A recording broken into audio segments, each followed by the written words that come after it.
Ginamit ko nga pala si Benedetta bilang tank sa rank game. Kasama ko dito ang aking sarili dahil nakakuha tayo ng Ducati. At babala, wag nyong gagawing tank si Benedetta kung hindi kayo naka-Ducati skin kasi gagana lang to kung sakaling mayroon kayong Ducati skin. Ang emblem na gamit ko dito ay fighter emblem na may Vitality, Festival of Blood, and Brave Smite para bumabalik ka agad yung buhay kapag tumatama yung skills ni Benedetta. Execute battle spell para wakasan ang buhay ng kalaban. Kapag ginamit mo si Benedetta bilang tank, dapat early game pa lang balagbagan na kaagad, laban na kaagad kasi napakadulas si Benedetta. Para din siyang choke kapag ginamit mo siya bilang tank na napakalikot, napakabilis at napakahirap hulihin. Basta pindot-pindot ka lang kahit hindi ka magaling mag Benedetta, okay lang yan, nakatank naman eh. Basta ganon lang, tatandaan nyo.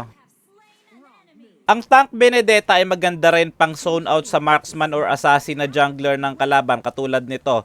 Wag lang talaga sa mga utility jungler kasi hindi naman matatakot yung mga tank jungler sa tank Benedetta. Kapag ikaw ay naka-tank Benedetta, hindi rin mahalaga ang kills. Okay na yung nandun ka sa team fight, tinatakot mo yung kalaban, iniinis mo yung kalaban, at madali ka makakapag-out. Sa part na to, medyo mahirap pala i-sustain. Napakasakit ng Torre. Sinusubukan ko mag-spell vamp dito pero hindi talaga naging sapat. Basta paulit-ulit lang din yung gagawin nyo. Susugod, mag-engage, magdi-disengage. Yan, paulit-ulit lang din. Babawas-bawasan nyo lang yung kalaban. Ganyan lang lagi. Yan, magdi-disengage na naman ako. Ganun lang. Dahil nga execute ang ating battle spell, gagamitin natin yan kapag low HP yung kalaban pang KS. Ayan, very good. Ito pa isa, ayan o, nakawin natin to. Execute natin yan sa mukha. Ayan, very good. Ito, napakatinding bakbakan rin na naganap dito. Ayan, atras-atras muna ako. Tapos babalikan ko yan, uultihan ko yan. Tapos execute ko yan sa muka. Akin yan. Syempre, mapipitas ako dito. Pero okay lang naman, sinakripisyo ko yung sarili ko doon kasi tank ako, diba? Kapag tank Benedetta ang gamit nyo, napakahalaga ng map awareness para mabilis kayo makatulong dun sa mga kampi nyo nangangailangan. Dahil mabilis nga umikot si Benedetta,